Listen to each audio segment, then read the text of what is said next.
De Comercio Exterior y Turismo, Juan Carlos Matius. ¿Cómo está, ministro? Muy buenas noches. Buenas noches, Omar. Un gusto estar contigo. Bueno, varios temas, ¿no?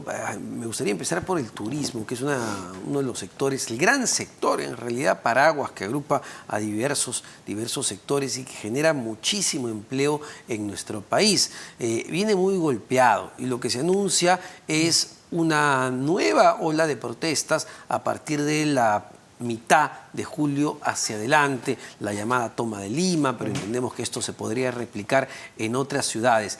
¿Hay información que usted maneje? Porque hemos visto que esto impacta directamente en el turismo. A ver, sin duda impacta y de hecho estás hablando de un sector que, como bien señalas, genera 1.100.000 puestos de trabajo. Es muy relevante la participación que tiene el sector. Yo he estado en el sur, en particular en varias regiones, desde Tacna, Arequipa, Cusco. Parte del equipo ha estado trabajando y trabaja ahora intervenciones en comercio exterior y en turismo en el propio Puno. Y lo que he visto de reacción, no de autoridades, no de municipalidades, alcaldías, sino lo que más nos interesa, la reacción de las asociaciones de productores, guías de turistas, operadores turísticos, hoteles, restaurantes, es déjenos trabajar, ¿no? O sea, y tú veías una reacción distinta al principio del año, donde se plegaban fácilmente a una protesta, con razón en parte, sin razón en otra parte. Entonces, no estoy minimizando el efecto porque tienes razón. Si tú miras el comportamiento de la economía en su conjunto y del sector en particular, claramente el primer trimestre fue golpeado. Varias veces que muestro la evolución de la cifra de turismo y de comercio exterior, yo digo, el partido lo arrancamos 3-0 en contra. O sea, el primer trimestre fue muy duro. O sea, por supuesto que las protestas de esa manera hacen daño. Hay protestas justificadas, como siempre se va a reconocer, pero claramente esos fueron desmanes, o sea, violación de la propiedad pública y privada.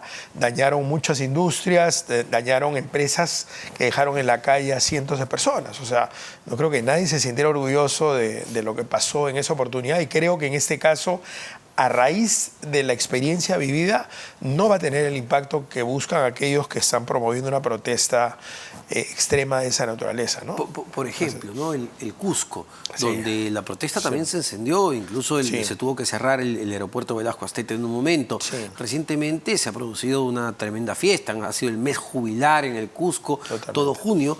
Entonces, ¿cuál es el sentir ya también de toda la gente que entiende que vive del turismo y que la protesta los afectó? Exactamente. Lo último que señalas es lo que explica el porqué de la posición de la población y de los que viven del turismo. Cusco vive fundamentalmente del turismo. Y cuando hablas de esa región y hablas de un Machu Picchu, estás hablando de un indicador que no solamente te mueve la aguja en el turismo para el Perú, te lo mueve para Sudamérica. O sea, muchas rutas de un japoneses voy a Machu Picchu y luego voy a otros países, o a Lima y otros países. Entonces, es un eje fundamental que a toda América Latina le interesa preservar. Y yo sí he visto esa reacción que tú estás comentando en el sentido de que hoy día, a diferencia de un enero del año pasado, lo que quieren es defender el trabajo. Y por lo tanto, lo que está haciendo el propio Estado en defensa de esos intereses legítimos de salvaguardar el trabajo para la gente, está siendo mucho más activo y mucho más preventivo, no solamente con respecto a un niño, que es súper relevante, sino con respecto a la seguridad nacional, para que la gente simplemente pueda seguir generando trabajo, ¿no? Sin embargo, y le pregunto, ¿Perú ha perdido atractivo como destino turístico? Y lo digo porque justamente en Cusco conversábamos con operadores de agencias de viaje y decían, mira, por ejemplo, ese turismo que gasta más de los que vienen de Japón, la India, el turismo de personas mayores, incluso que deja mucha plata, eso ya no vienen. A ver, el turismo de afuera te gasta 8 o 9 veces más que el turista local, ¿no? Eso para tenerlo claro. Y las dos fuentes principales en lo que corresponde al turismo de afuera, que pesa 45% del total, son Estados Unidos y Chile.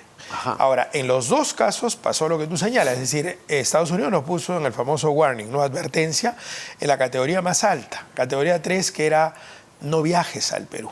Es peligroso viajar al Perú, claro. Luego lo bajaron a 2, que es viaja tomando precauciones, y eso ha permitido ir recuperando el flujo. Si lo ves a nivel macro, mira el comportamiento que tuvo ese flujo de turistas hacia el Perú. Hasta antes de la pandemia nos acercábamos a 4.4 millones de visitantes del extranjero hacia el Perú. Prepandemia. Prepandemia. Es más, esperamos que el 2020 se pudiera hasta superar ese 4.4. y se llegó a poquito más de 800.000. O sea, fue un retroceso de 30 años en la historia del turismo. Fue dramático. El 2020 fue un año negro para la economía peruana, la quinta mayor recesión en el mundo, la segunda en América Latina, y en turismo fue un shock fulminante. Yo diría, muchos negocios terminaron desapareciendo, no tenían cómo financiarse frente a la banca, quien le prestaba al sector del turismo, gente a la que tuvieron que despedir, no había manera de mantener el sector. Fue un drama literalmente, ¿no? El 21 hubo una recuperación estadística, obviamente, ante tal caída. 2022 hay una recuperación importante, nos lleva a 2 millones, que igual es menos de la mitad de lo que estábamos antes de la pandemia. Este año, si me preguntaras, considerando todas las variables, ese turismo de afuera, ¿cuánto va a llegar? Nosotros estamos estimando superar 2.2 millones, que significa... La mitad. 10.5 crecimiento, exactamente, la mitad del año pasado. O sea, alentador, entre comillas, en el sentido que recuperamos aún arrancando el partido 3-0 en contra, pero claramente ni siquiera queremos calcular todo lo que se pierde por protesta de esa naturaleza, ¿no? Es decir, este año cerraríamos con la mitad de los turistas extranjeros que teníamos antes de pandemia. Correcto. Hablando del 45% que corresponde al turismo que viene del exterior. Luego viene el 55% que es el turista interno, que efectivamente gasta un octavo del de afuera, pero ahí en las campañas de fin de semana largo, las campañas específicas de Visita el Sur, los programas de Somos Artesanía, Turismo Emprende, han funcionado. Es decir, el año pasado, no a nivel de viajeros, sino de viajes, porque un viajero puede viajar al año en varias oportunidades, fueron 27 millones. Y estábamos estimando acercarnos a los 34 millones. O sea, en el caso del turismo interno hay una reactivación mayor, que significa que se ha recuperado la confianza. Ahí nuevamente entra a tallar tu preocupación del tema de las protestas, porque obviamente afecta a todos, al de afuera, que de repente peor al de afuera porque tienen más miedo de venir acá, pero también al local. Sí, si tenías previsto irte a Ayacucho y te dicen te pueden bloquear la carretera o lo que fuera, lo descartas. No vas, simplemente no vas, ¿no? Entonces estamos trabajando muy fuertemente en preservar la seguridad. Nosotros, dentro del presupuesto limitado, por supuesto, que se tiene para seguridad en turismo, acabamos hace 3 semanas de entregar al Ministerio del Interior 41 motos, 3 buses y 3 lanchas, en el caso de Ucayali, para seguridad para el turista. O sea, el turista busca no solamente un sitio paradisíaco, gastronomía rica, sino seguridad, evidentemente, ¿no? ¿Y cuál es la región, ministro, que se ha visto más afectada en flujo de turistas? Es decir, yo entiendo que Cusco, evidentemente, recibe el mayor flujo, pero está recibiendo. ¿Qué región es donde ya, digamos, ha caído de manera dramática y no se ha recuperado? Sí, digamos, Puno siendo una región atractiva, digamos, porque a veces agarras el paquete sur y te mueves en Cusco, Arequipa, Puno. Puno, evidentemente, que fue el foco de protestas mayor, sí estuvo bloqueado, digamos. Entonces, ahí se perdieron oportunidades. Aún así, acabo de venir, ayer he estado en Pucallpa, había sentido el impacto que hubo también en la selva y que la vez recuperándose en festividades como la de San Juan, que ha sido exitosa, que ha funcionado bien, 100.000 visitantes y más se proyecta que sigan viniendo a lo largo de la temporada y genera movimiento, 16 millones de soles, o sea, como que comienzas a ver una reactivación ahí y una alegría generalizada que permite seguir convocando turistas locales y del exterior, ¿no? Pero a ver, esperando que las protestas no tengan mayor impacto o no sean de la misma intensidad a las que vivimos a principios de año, tenemos un fenómeno del Niño que se nos viene, según la Oficina Mundial de Meteorología, al menos sería moderada, pero podría ser severa. ¿Qué acciones están tomando desde el punto de vista del turismo para prever esa situación? A ver, si bien nosotros no somos primera línea con respecto al Niño, tenemos claridad del impacto que eso tiene. Más, hay mayores probabilidades que sea un moderado tirando para arriba, o sea, puede ser más fuerte todavía. Y si tú miras la historia en el país, siempre que ha habido un niño afectado en las cifras macroeconómicas, o sea, golpea la economía fuertemente. Lo que sí te digo es que por primera vez ves un esfuerzo anticipado, o sea, prevención y preparación con una inversión de cerca de 1.500 millones de soles. Y tú ves un trabajo de descolmatación, de trabajo que está más centrado obviamente en transportes y comunicaciones, en vivienda, etc.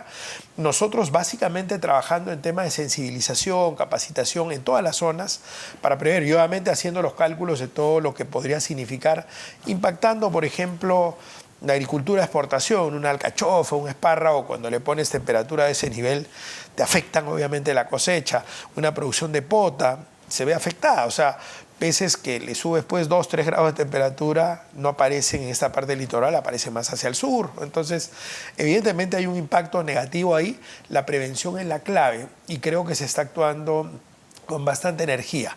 Nuevamente te digo, no somos primera línea, por lo tanto estamos básicamente en sensibilización, capacitación y a la orden en iniciativas que están tomando, por ejemplo, Transporte y Comunicaciones y otros ministerios para atender ese tipo de necesidades, y agricultura, ¿no? Sí, sin embargo, desde el punto de vista del turismo es poco lo que se puede hacer, ¿no? Porque, a ver, Sí. si se inunda Chiclayo, Piura, pues no hay turismo que resista eso.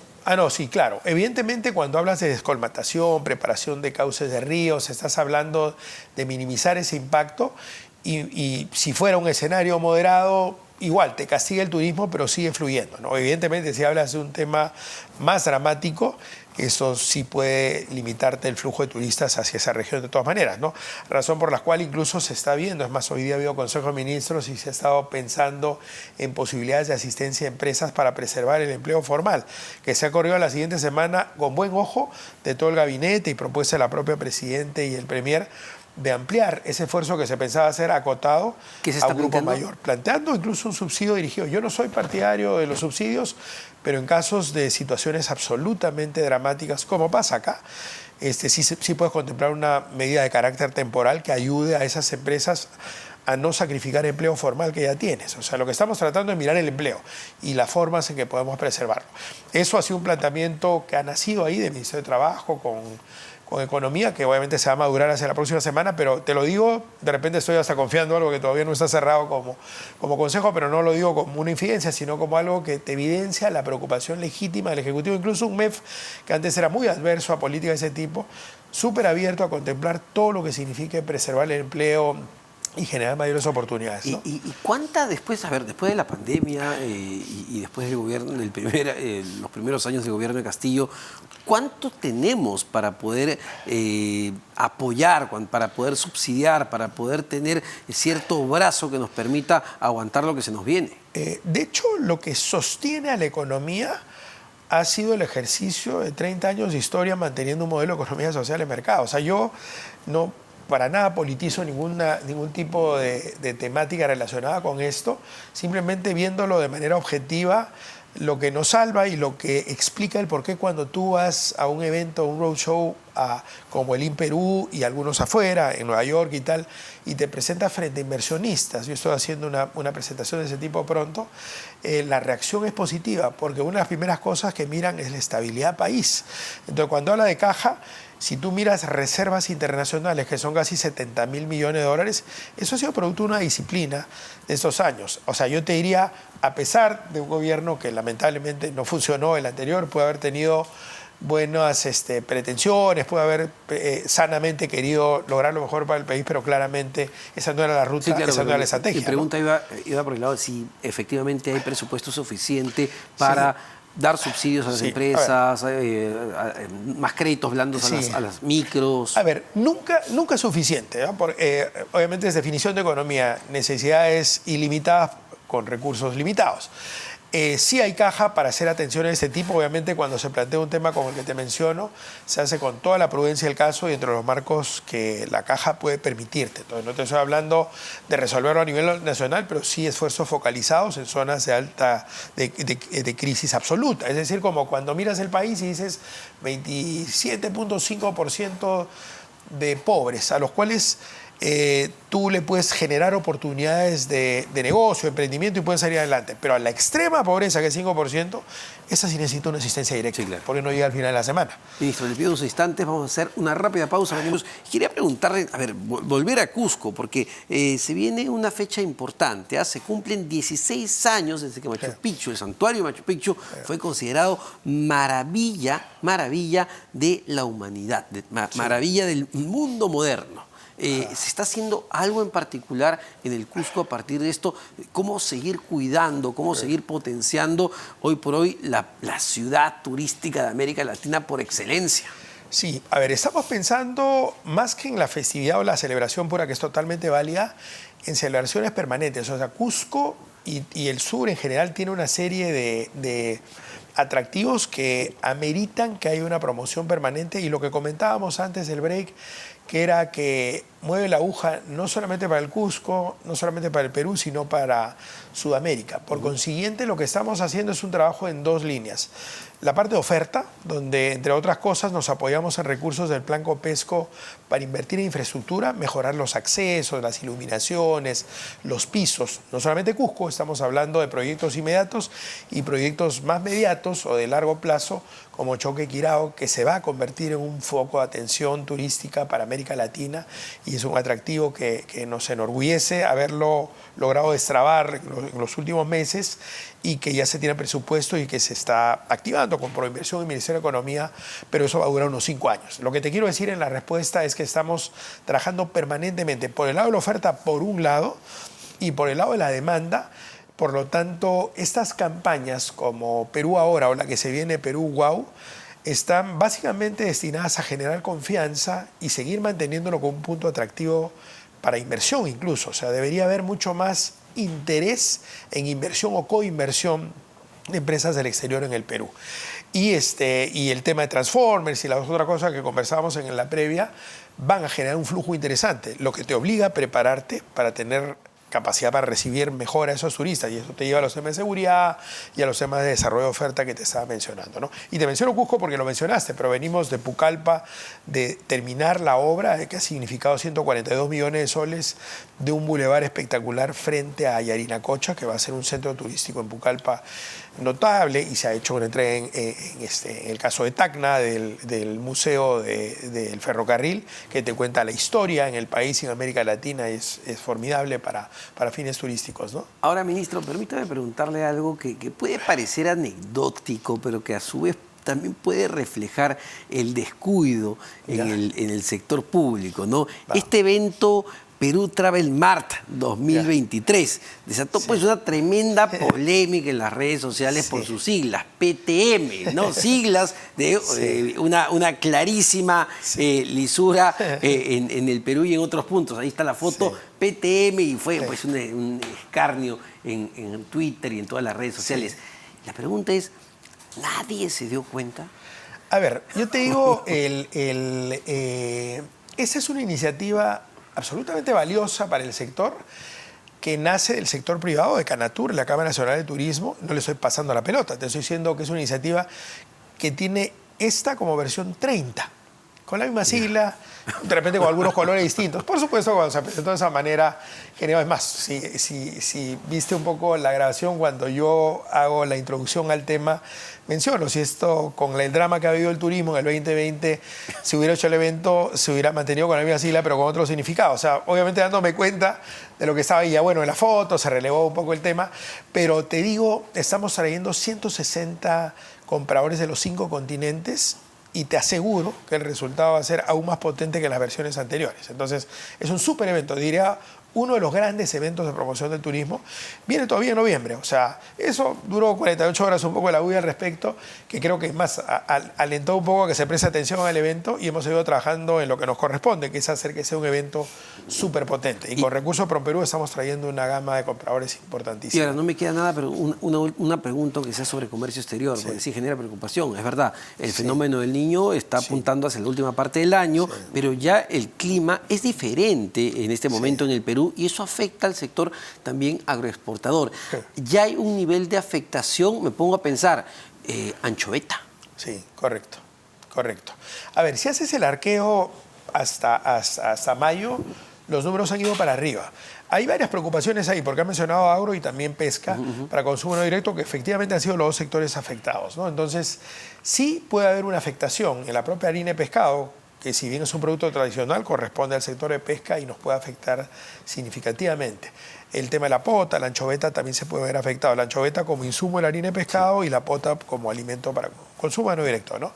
Y en el caso de agro, principalmente productos de exportación como espárrago y alcachofas. Entonces, todo este tema de prevención para nosotros es fundamental, porque en el sector exportador proyectamos llegar a una cifra ligeramente por encima del año pasado, o sea, acercarnos a los 64.000 millones de dólares en el total, ¿no? Probablemente la parte tradicional, que es la más fuerte, hasta caiga un poquito, y lo que crees que es la parte no tradicional. Y de lo no tradicional, el agro es el sector que ha dado los mejores resultados. Sin embargo, adicional a este tema del Niño, el agro tiene un problema. Siempre lo mostramos como caso de éxito: frutas, hortalizas número 1, en espárrago, en uvas, en arándanos. Siempre se mencionan los ejemplos que son, de hecho, de orgullo de Perú. Sin embargo, estamos creciendo en oferta y vendiéndolo en los mismos mercados. ¿Qué está pasando? Están cayendo los precios. O sea, nosotros estamos provocando la caída de precios. ¿Qué estamos haciendo? Abriendo mercados nuevos. Por eso el TLC con Hong Kong, que está en la tercera ronda. Por eso la modernización del TLC con China. Por eso la comunicación que ya hemos recibido la respuesta del gobierno de la India, aceptando reanudar negociaciones del TLC, que se habían paralizado desde la pandemia.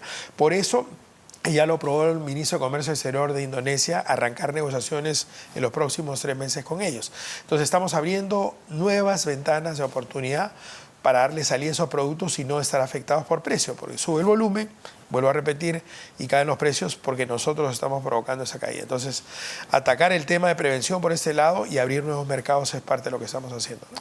Muchísimas gracias, ministro, por esta entrevista. El ministro de Comercio Exterior y Turismo, Juan Carlos Mathieu, sobre principalmente el turismo, ¿no? Pero queda algo bastante claro. Vamos a ver cómo se viene